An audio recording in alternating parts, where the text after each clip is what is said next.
I'm heading up to the old school in Allihies for a performance of the Hagglebearer, and it's a beautiful evening. The last night of the festival, and this evening it is with great pleasure and honour I am going to present to you a good friend of mine and a colleague in theatre in Paris. She flew in from Paris yesterday to perform this show which she wrote specially for this week in Allihies. So with great pleasure I present Chloe Dunn and her show, Daughter of Gaia.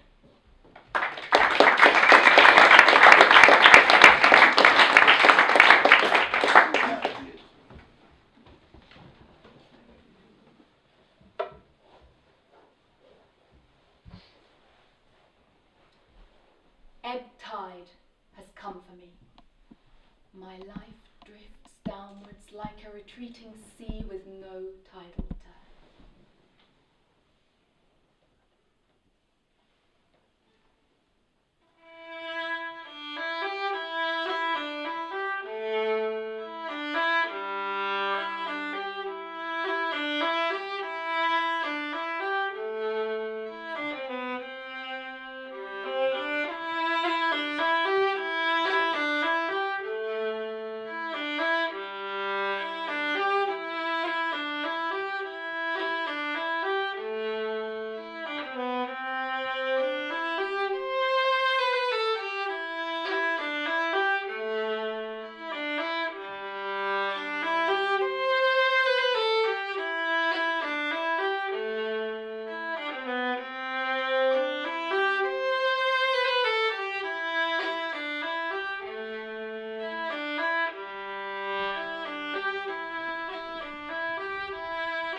This story comes from the earth. It was buried there, underneath layers and layers of rock and silt and bones. It had been waiting there for hundreds of years for the right person to come along and breathe life into it. Before the story began, the cloth on which it was written was a white expanse, with a needle poised above it, waiting to stitch the colourful adventures as they happened. The story starts in Wales. At Christmas time in Wales, some people go to church, but others roam the cold, dark streets, carrying the hooded skull of a mare with them, all dressed up in colourful ribbons, a sort of ghoulish hobby horse that they call the Mari Llwyd, the grey mare. For hundreds of years, they've been going round the houses, knocking on doors and peering through windows, pleading with the villagers to let the horse in for some warmth and hospitality. About 20 Christmases ago, a particularly rowdy group of revellers were taking the Mari Llwyd around the houses, knocking on doors and peering through windows. It was a beautiful night, crisp and frosty. The indigo sky was lit up by a huge silver moon, and the stars were all shining bright. The group had been out for 3 hours already, and were about ready to end the outing for another year, when they came upon a little cottage at the end of a lane. A little girl answered. The revellers pleaded with her in the traditional way with Welsh verse, and she said that she would let the Mari Llwyd in on one condition, that somebody would explain to her what the Mari Llwyd tradition was all about, because nobody from her family had been able to tell her. The drunken revellers, amused at her curiosity, laughed, and the leader said, "We can't tell you that. You'll have to ask the Mari Llwyd herself." So they left the horse with the girl and went off to the pub to get warm, pleased to be relieved of the duty of carrying the Mari Llwyd around the dark, cold streets. They promised they'd be back within the hour. The little girl, left alone with this strange object, wasn't frightened, but pulled at the colourful ribbons carefully and ran her fingers through the odd wiry mane. And when she ran her hand over the head and down the proud-seeming muzzle, the Mari Llwyd came to life, and she spoke directly to the little girl.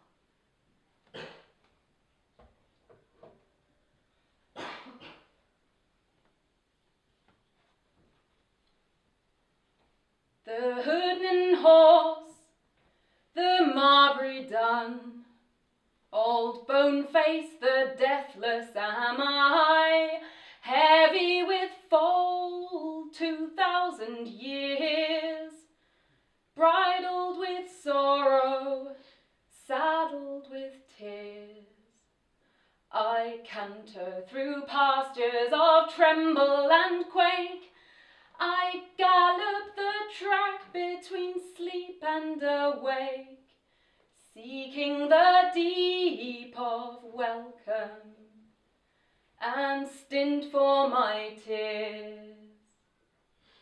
The mare-headed queen, the Mari Llwyd, I was mother of all the herds, 10,000 years my shining foals, bridled with starlight, saddled with gold.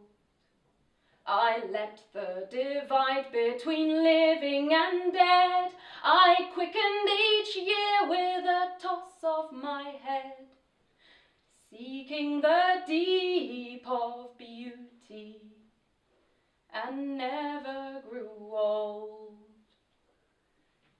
But Mother of God, the Mary mild, the pregnant Virgin came, bursting with Jehovah's seed, entered my stable, cried out her need, with rope I was dragged from the birthing straw, aching with foal I was heaved to the door, swapping warmth for bitter weather, and the birth of a rival creed.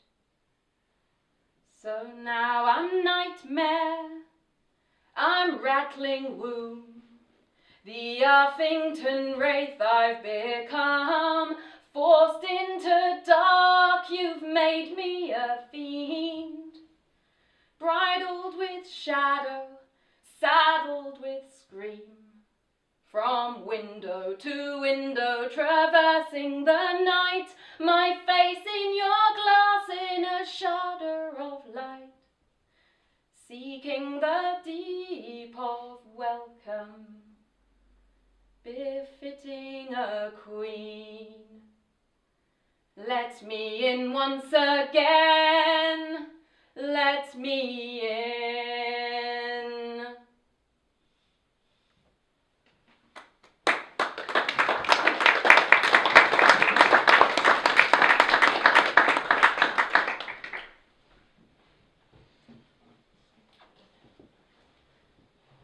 The Mari Llwyd continued to speak to the little girl. In the beginning I emerged, strong, beautiful, straight out of the earth, a daughter of Gaia. My coat shone bright, and my mane and my tail were gorgeous and flowing, and for 10,000 years I was an undisputed queen. But just look at what has become of me. Someday I may return in all my glory, but for now, just my bones remain, and gaunt with poverty, I hunt for rags to cover me. The little girl was intrigued. She'd noticed a slight twinkle in the eye of the Mari Llwyd as she said these last words, as if it wasn't quite the whole story. So, enjoying the company of this strange apparition, she begged the Mari Llwyd to continue. Mari smiled at the little girl, breathed in a slow, deep breath and said, Well, have you ever heard of the Silkies? The little girl shook her head. The Silkies are a race of seals who live in the cold, wild waters surrounding the Orkney Islands. And when these Silkies come to land, they shed their silky seal skin and become men. And not just any men.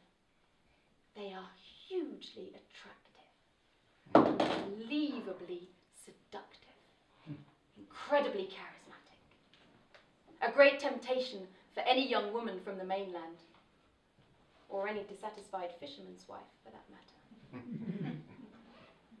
My first memory of my second life is of being a little baby, weak and helpless, in the arms of my mother.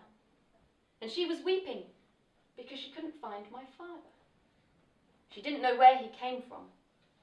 In fact, she hardly knew him at all. An earthly nurse, she sits and sings, and I she sings our Lily-ween. It's little I know, my babe's father, far less the land that he dwells in. Then one arose at her bed foot, and a grimly guest, I'm sure was he, saying, here I stand, the babe's father, although I may not comely be. I am a man upon the land, and I am a silky in the sea. And when I'm far, far from the land, my dwelling is in Sulskerry. And he has taken out a purse of gold, and he's laid it on the mother's knee, saying, give up to me, my little son, and take this purse, thy nurse's fee. And it'll come to pass one summer's day, when the sun shines bright on every stone, I'll come to claim my little son and teach him all to swim the foam. And you will wed a gunner proud, and a gunner proud I'm sure he'll be.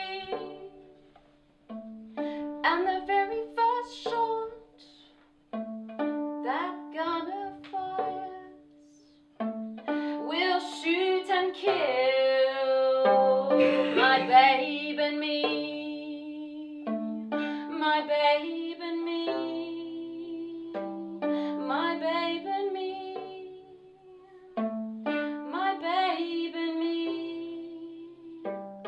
my babe and me.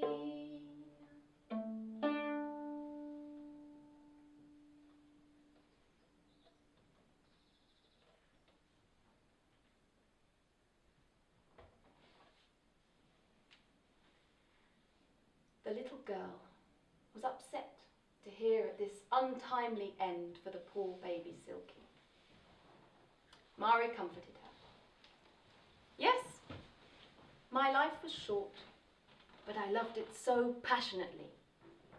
I loved swimming in the cold, wild waters around Orkney. I loved feeling the strength of the current pull me this way and that. And I loved to learn to play passionately and harmoniously with the forces of nature that guided me. No, the real trouble began when I became human for the first time. I had the fortune and the misfortune to be born into nobility. My father was a lord in Northumberland, and I was the youngest of 3 sisters. I loved my childhood in the Cheviot Hills. For hours every day, I would run over those wild hills, getting buffeted by the wind and the rain. And then I would run home to my den in the castle keep to learn to play my fiddle.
A young man came to visit us at our castle.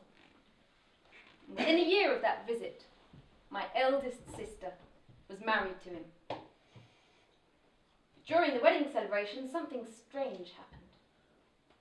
A fiddle, sitting alone in the corner of the ballroom, struck up all on its own. And to the astonishment of the assembled guests, a ghostly, bodiless voice started singing to them. There lived an old lord by the northern sea, bowing down. Lived an old lord by the northern sea, bowing balance to me. There lived an old lord by the northern sea, and he had daughters 1, 2, and 3. I'll be true to my love if my love will be true to me. A young man he came a-courting there, bowing down. A young man he came a-courting there, bowing balance to me. A young man he came a-courting there, and he made the choice of the youngest fair. I'll be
sister, lend me your hand. Bowing down. Oh sister, lend me your hand. Bow in balance to me. Oh sister, lend me your hand, and you shall have my house and my land. I'll be true to my love if my love will be true to me. She floated on down to the miller's dam. Bowie down. Floated on down to the miller's dam. Bow and balance to me. She floated on down to the miller's dam. The miller, he drew her up to dry land. I'll be true to my love if my love will be true to me. And off of her fingers took 5 gold rings. Bowie down. And off of her fingers took 5 gold rings. Bow and balance to me. And off of her fingers took 5 gold rings, and into the water plunged her again. I'll be true to my love if my love will be true to me. I'll be true to my love if my love will be true to me.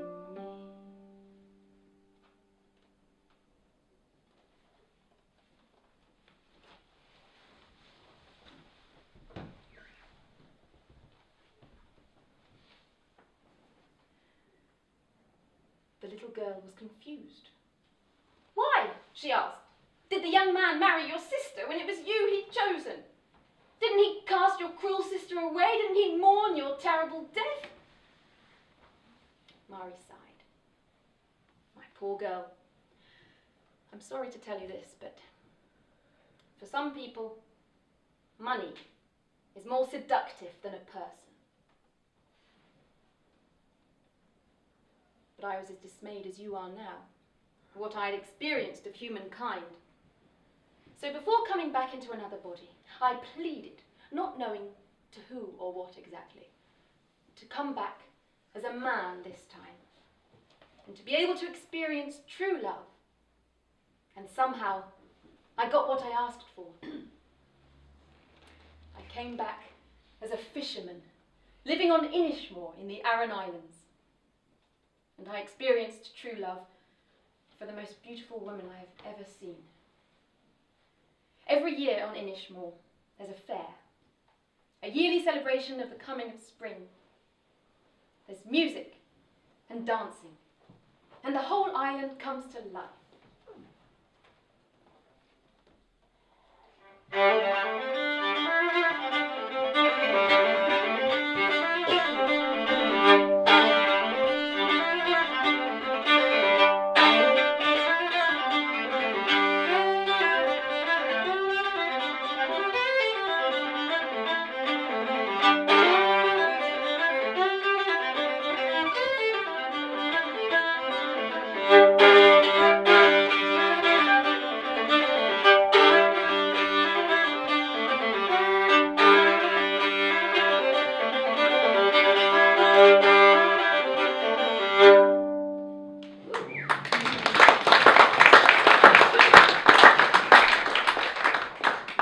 One year, in the middle of all the music and merriment, I suddenly stopped.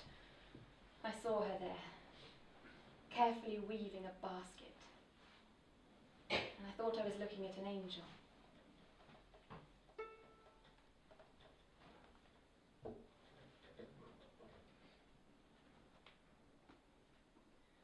My love said to me, my mother won't mind, and my father won't slight you, for you're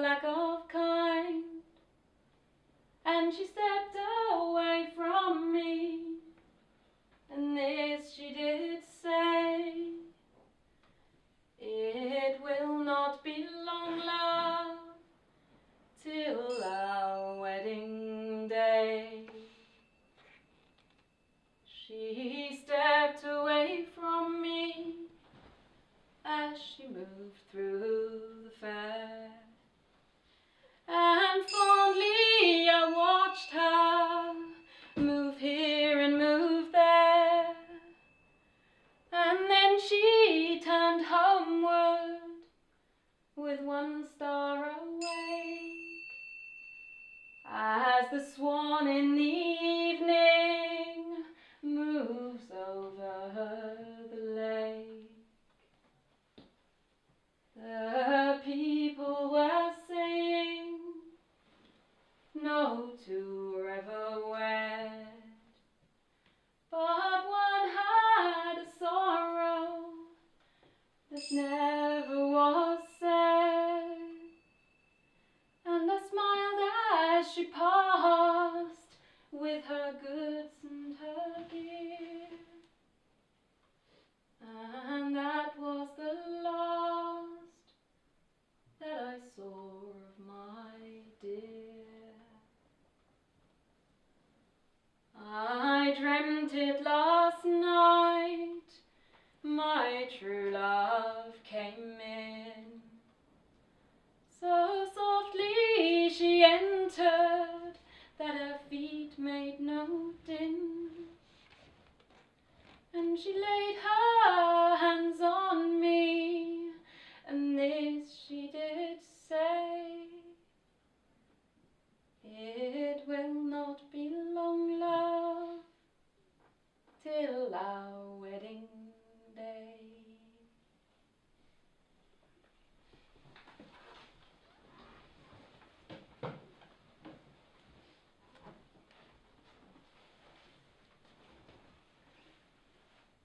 But what happened to her? The young girl was desperate to know why this perfect love story had to have such a sad ending. I never found out.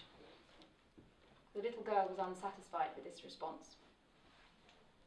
Mari explained, "Sometimes life takes a precious thing away from you without telling you why or asking for your permission. And you have to either assume that out of this loss some good will come, or be angry for the rest of your life, I suppose." I came back here for one last life as a human being. My name was Ivy, and I was born into a mining family in County Cork, in a little village called Allihies.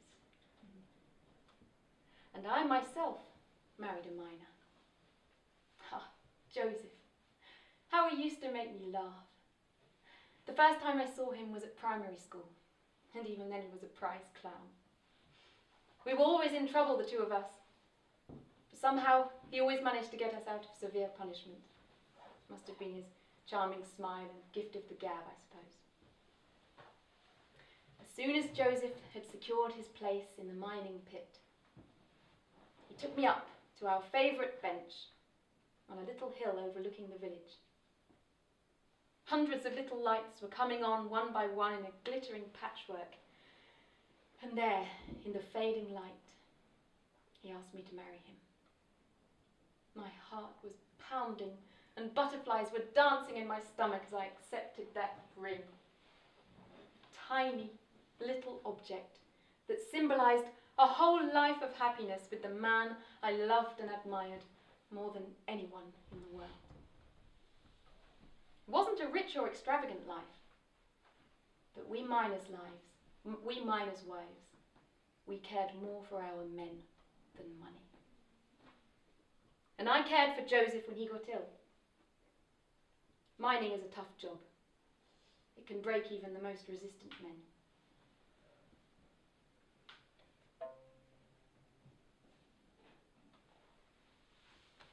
My young man wears a frown, with his eyes all closed and his head bowed down. My young man never sleeps, or the rain it falls upon his back. The dust before his eyes is black, and oft the times my young man weeps. My young man wears a coat, once long ago a bonny coat, that my young man wore with pride. Now I dress the coat all on his back, for love for him I will not lack. But to see it now, that collier's coat I can't abide. My young man, where's he gone? Once in his eyes my whole world shone. Now my young man looks away. Oh, man and wife we used to be. Now he's like a child upon my knee. And in my arms I help my young man through the day. A young girl no more am I, but I shall not weep and I will not cry, for my young man needs me still. Oh, if someone's watching up above, you'll see how much my dear I love. So leave him here, I need him now and always will. Oh, if someone's watching up above, you'll see how much my dear I love. But if he must go, let your best angels keep him well.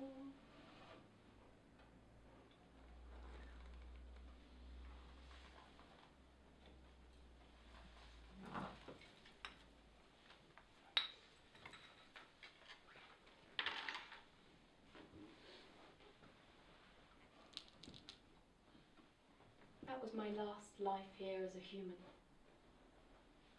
My lives are ebbing away. This is my final reincarnation. I am the hag of Bera. My body now resides on the most beautiful peninsula in Ireland. It looks out towards the sea, is crowned by the enormous sky, and gently buffeted by the Atlantic winds. I can no longer sail youth's sea. The days of my beauty are departed.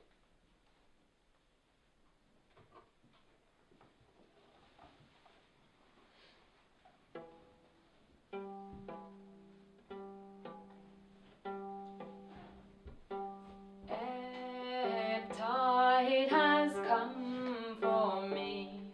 My life drifts downwards like a retreating sea, with no tidal turn. I am the hag of Bera. Fine petticoats I used to wear, today gaunt with poverty. I hunt for rags to cover me. So God be praised that I misspent my days. Whether the plunge be bold or timid, the blood runs cold. I have hardly a dwelling today upon this earth, where once was life's flood. All is ebb. God be praised that I misspent my days. What is a well-spent day? What are 12,000 well-spent years? I misspent my days searching for the meaning of all of this. And after 12,000 years, I still haven't found it. Today, I'm just an old hag, withered, broken. I miss my youth, of course I do. But somewhere along the line, I found peace. And my spirit lives on, of course. Sometimes I like to come back and inhabit the objects that played a part in my lives. And sometimes I come and visit the singers who still sing my songs to this day. Nowadays, everything makes me smile. You make me smile, little girl, with your questions and your curiosity. What can I tell you about life? Almost nothing. The only thing I'm sure about is that the west wind will still blow in the spring in the same way as it did 12,000 years ago, and that the tide still ebbs and flows in the same way as it did when I first emerged from the earth as a mare. The only advice I can give you is to misspend your days too. Take this cloth, fill it with your experiences. Don't seek perfection. Don't try and change people. Only cherish those you love. And walk this world with an undying spirit of adventure. And don't forget to marvel every day at the beauty of this earth that we have had the good fortune to be born upon. Has a love of adventure a promise of gold, or an ardent desire to roam, ever tempted you far of the watery world, and away from your kindred and home? Have you ever stood watch where St. Patrick's bold shore looms up from the Atlantic waves, where the snowy plumed albatross merrily soars, many a poor mariner's grave?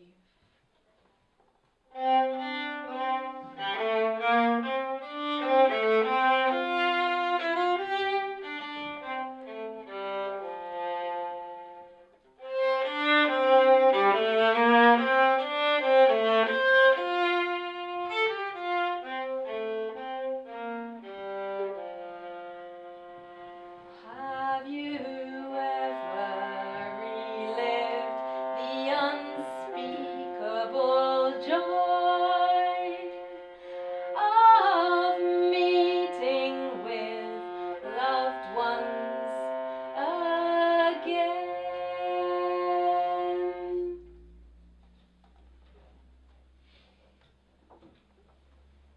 And with these last words, the spirit disappeared, and the little girl was left all alone with the inanimate hobby horse. As soon as the spirit left, the drunken revellers were back, knocking on the door and peering through the glass on the window pane. The little girl opened the door to them. They were 10 times drunker than they had been when they left the mare with the girl. The leader of the group spoke up. So, did the Maori Lloyd tell you her story? The little girl smiled at him and said, well, I can't tell you that. You'll have to let the Maori Lloyd herself explain. The revellers laughed and took the horse back into their care and went on their way.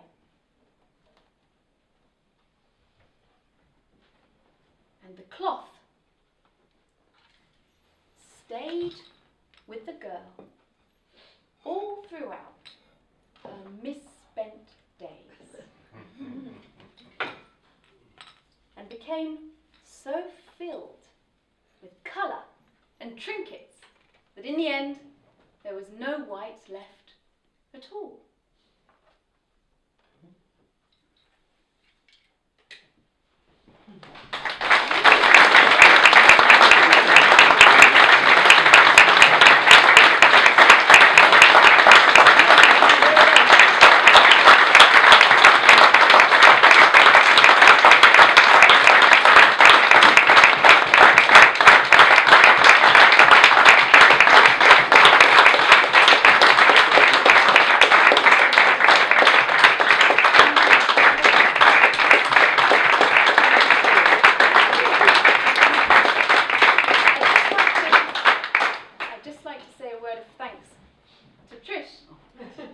Who pushed me into writing this, forced me, and commissioned the piece, the musical piece of the Hag of Bera. So I never would have done it if it wasn't for Trish. And she's been working so hard.